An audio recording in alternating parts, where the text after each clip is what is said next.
अस्सलाम वालेकुम। आज हम बात करेंगे क्वेश्चन नंबर 7 के बारे में। क्वेश्चन नंबर 7 इजी क्वेश्चन है, सिंपल वैसे जैसे हम पहले क्वेश्चन करते थे। अच्छा, इसे सिंपलीफाई हमने स्टार्ट में करना है, लेकिन नेक्स्ट है ऑनवर्ड बिल्कुल वैसे ही जैसे हम इसमें रेशियो टेस्ट यूज़ करते हैं। रेशियो टेस्ट हम लगाते हैं तो हमारे पास प्रॉपर आंसर मतलब रेडियस ऑफ कन्वर्जेंस आ जाता है हमारे पास। और रेडियस ऑफ कन्वर्जेंस आ गया तो हम सर्कल ऑफ कन्वर्जेंस भी फाइंड आउट कर सकते हैं। ठीक हो गया, किस पॉइंट पे मतलब कन्वर्ज कर रहा है, कौन से पॉइंट पे डाइवर्ज कर रहा है, ठीक हो गया, हमें पता चल जाता है।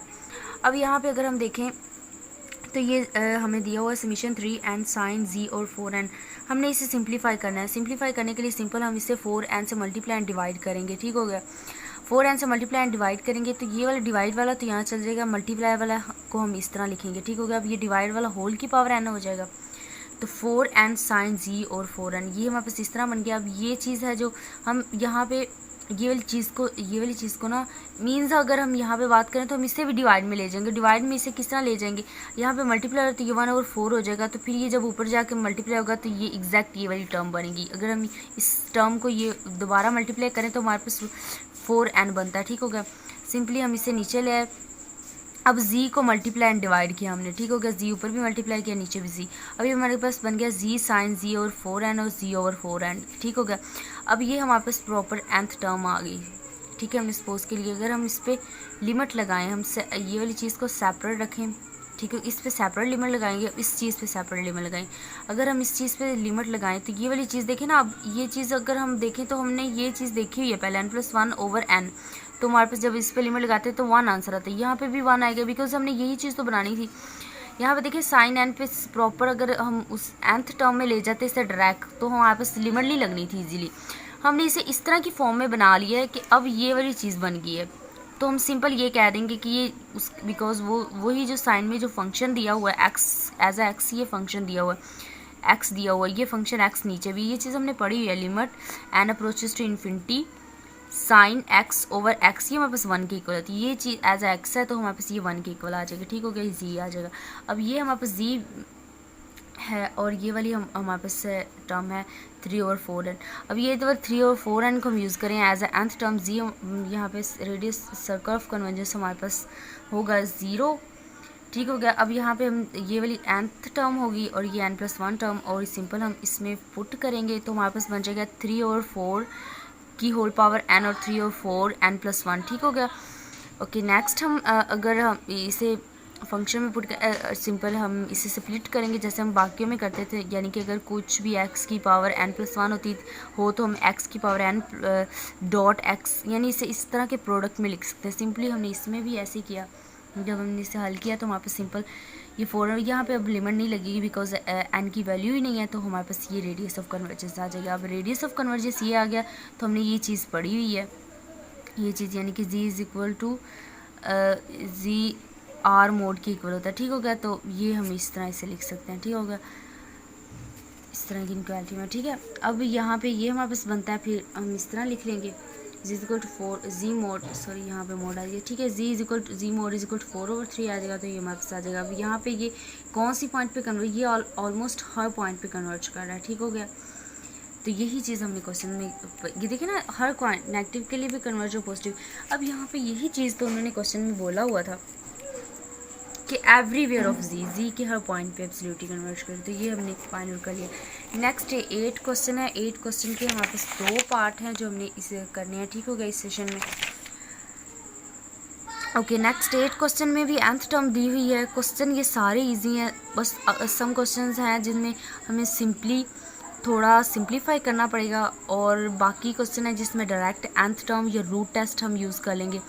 अब यहाँ पे भी nth रेशियो टेस्ट हम यूज़ करेंगे। अब रेशियो टेस्ट में an+1 ये वाली टर्म बनेगी, ये तो हमारे पास रेडियस ऑफ कन्वर्जेंस 0 होगा, ये हमारे पास n+1 टर्म बनेगी। nth टर्म बनेगी, ये n+1 टर्म बनेगी। सिंपली n की जगह n+1 यूज़ किया। अब यहाँ पे हमारे पास रेशियो टेस्ट है, उसे अप्लाई किया, और रेशियो टेस्ट जब अप्लाई किया सिंपली हम ये वाली चीज़ और ये वाली चीज़ यानी कि वैल्यूज़ पुट कर दो और फिर ये ऊपर चला जाएगा ऑब्वियसली। और ये हम इसे अब देखें तो हम इसे सिंप्लीफाई कर सकते हैं। हम इसे खोलेंगे सबसे पहले। ठीक हो गया, 1 + i और ये इस तरह रहने देगी, इसकी खोलेंगे क्योंकि ये स्प्लिट इस तरह तो हम इसे कैंसिल नहीं ना कर सकते, हम इसे खोलेंगे तो वापस ये वाली टर्म बन जाएगी, इस तरह हम खोलेंगे तो ये वाली टर्म बन जाएगी। अब ये इन्फिनिटी ओवर इन्फिनिटी फॉर्म बन रही है। अगर हम डायरेक्ट इस पर एन की वैल्यू पुट करें, हम नहीं करेंगे। अब हम इसमें एन स्केयर को कॉमन ले लेंगे, एन स्केयर हमारा एन स्केयर कैंसिल हो जाएगा, वापस से यहाँ पे एन स्केयर बेसिकली कॉमन लिया होता है, ठीक हो गया। तो ये वाली चीज़ वापस बन जाएगी। अब यहाँ पे जब हम इन्फिनिटी अप्लाई करेंगे तो वापस ये आ जाएगी, ठीक होगा। अब यहाँ पे अगर हम इस मोड में वैल्यू होती है बिकॉज, तो हमारे पास वैसे ही ये कट के 1 आ जाएगा। अगर यहाँ पे मतलब जैसे हम पहले क्वेश्चन में किया था तो हम वो मोड हम आयोटा नीचे हो या ऊपर 1 होता और नीचे आयोटा होता तो हम इसे मोड लेके ख़त्म कर देते, ठीक हो गया। आयोटा को ऑब्वियसली आयोटा स्क्वायर क्यूब -1 के इक्वल आ जाता, ठीक हो गया। नेक्स्ट हम कर लेते, यहाँ पे सिंपल था। नेक्स्ट क्वेश्चन है, यहाँ पे हमें सिंपल थोड़ा क्वेश्चन है कि जिसमें हमें ना जो रेडियस ऑफ मतलब जो हमारे पास सेंटर है वो दिया हुआ है कुछ ना कुछ, ठीक हो गया। इस क्वेश्चन में, इस क्वेश्चन को हम 2 तरीक़ों से कर सकते हैं, हम इसे रूट टेस्ट से भी कर सकते हैं, रेशो टेस्ट से भी कर सकते हैं। ओके, हम इसे रूट टेस्ट से भी कर लेते हैं, रेशो टेस्ट से भी। अब ये हमें सेंटर ऑफ दिया हुआ है, सेंटर हमारे पास ऑब्वियसली ये चीज़ सेंटर होती है।